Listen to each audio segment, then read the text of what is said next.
Hello दोस्तों, मैं हूं आपका दोस्त मनोज कुशवाहा और आज फिर से हाजिर हो चुका हूं एक नई वीडियो के साथ और एक नई जानकारी के साथ। दोस्तों, आज की वीडियो में हम बात करने जा रहे हैं कि हमारे सामने कोई भी कार्य असंभव नहीं है।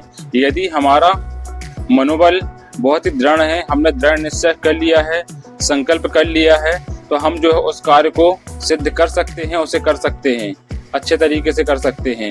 इसलिए आपको हार नहीं माननी है, आखिरी दम तक उस कार्य के लिए आपको लगे रहना है। आपको एक ना एक दिन उस कार्य में जरूर सफलता मिल जाएगी।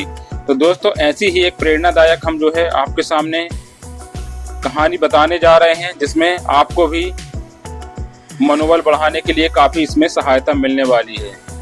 तो दोस्तों, क्या होता है, प्राचीन काल में एक राजा के पास एक हाथी था। उस हाथी पे चढ़ के उसने कई सारे युद्ध में विजय हासिल की थी।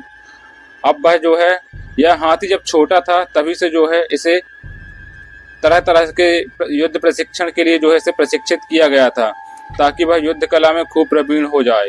इस प्रकार से वो हाथी था, वह युद्ध कला में बहुत ही प्रवीण हो चुका था।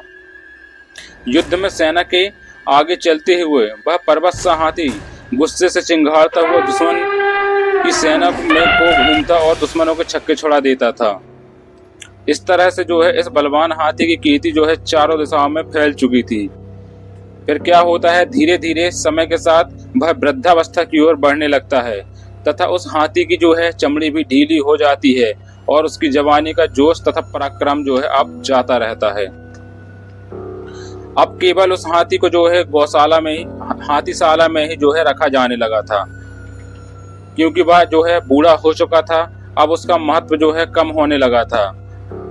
चूंकि वह जो हाथी था, उसका महत्व कम होने के कारण अब उसका पहले जैसे ध्यान नहीं रखा जाता था। उसे मिलने वाले खाने में भी कमी कर दी गई थी। कई बार तो उसे कई कई दिनों तक बुढ़े सेवकों के कारण, ध्यान भूल जाने के कारण उस हाथी को कई कई दिनों तक भूखा प्यासा ही रहना पड़ जाता था, क्योंकि जो सेवक उस बूढ़े हाथी की देखरेख के लिए लगाए गए थे वो खुद बूढ़े थे और कभी कभी वह हाथी को खाना पानी डालना भूल जाते थे। कई दिनों से ठीक से उसे खाना पानी नहीं मिलने के कारण वह एक दिन बहुत प्यास लगने के कारण वह हाथी हाथीशाला से निकलकर एक पुराने तालाब के किनारे चला गया। वहां उसने खूब छचकर पानी पिया और अपनी प्यास मिटाई और नहाने के लिए वह गहरे पानी में उतर गया। लेकिन क्या हुआ, तालाब में ज्यादा कीचड़ होने के कारण वह वृद्ध हाथी उसमें फंस गया और वह जितना कीचड़ से निकलने का प्रयास करता रहा, वह उतना ही अंदर अंदर धंसता चला जाता रहा। ऐसा करते करते वह गर्दन तक कीचड़ में फंस गया और निकलने में पूरा असहाय हो गया। वह कीचड़ से नहीं निकल पा रहा था। तभी क्या होता है, वहां आसपास के लोगों ने उस हाथी को पहचान लिया और उन्होंने बताया कि यह राजा का हाथी है। उन्होंने राजा तक इसकी खबर पहुंचाई। तभी राजा ने तुरंत उसे निकालने का आदेश दे दिया। लेकिन बहुत प्रयास के बाद भी वह हाथी को नहीं निकलवा पाए। सभी उसे मौत के मुंह में जाते हुए देखने के लिए विवश हो गए थे। सभी लोगों ने बहुत कोशिश की उसे उस दलदल से निकालने के लिए, लेकिन उनके सारे काम नाकाम हो गए और वह हाथी कीचड़ से बाहर नहीं निकल पा रहा था। तभी एक मंत्री ने राजा को एक युक्ति सुझाई। राजा ने हाथी को निकालने वाले सभी लोगों को वापस बुलवा लिया। अब सारे आदमियों को युद्ध सैनिकों की वेशभूषा पहनाई गई। जी हाँ दोस्तों, अब सारे जो भी आदमी हाथी को निकालने के लिए गए हुए थे और भी आदमियों को मिला के युद्ध वाली वेशभूषा पहनाई गई और वो सभी वाद्य यंत्र मंगाए गए जो कि युद्ध के मौके पर बजाए जाते थे। मतलब कि वहाँ ऐसा माहौल क्रिएट किया गया उस तालाब के पास कि ऐसा लगना चाहिए कि बहुत ही युद्ध होने वाला है और राजा की सेना युद्ध के लिए निकल रही है। तरह तरह के वाद्य यंत्र बजाए जाने लगे, नगाड़े बजाए जाने लगे। इस प्रकार से हाथी के सामने युद्ध के वाद्य यंत्र बजने लगे और सैनिक इस तरह से उसके सामने ऐसा बढ़ रहे थे जैसे कि वह दुश्मन के पक्ष के हों।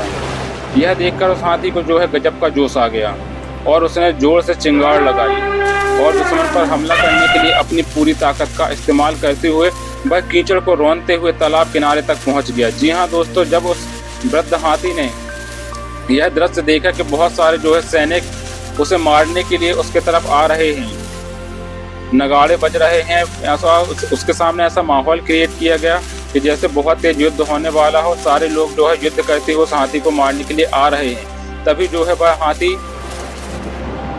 पूरे जोश में आ गया और उसने चिंगार लगाते हुए दुश्मन पर हमला करने के लिए अपनी पूरी ताकत जो है झोंक दी और वह जो है कीचड़ को रौंदते हुए तालाब के किनारे तक पहुंच गया और दुश्मनों पर हमला करने के लिए दौड़ने लगा। आखिरकार उसे नियंत्रित कर लिया गया और इस तरह से जो है वह हाथी अपने मनोबल के कारण उस तालाब से, उस कीचड़ से बाहर आ गया।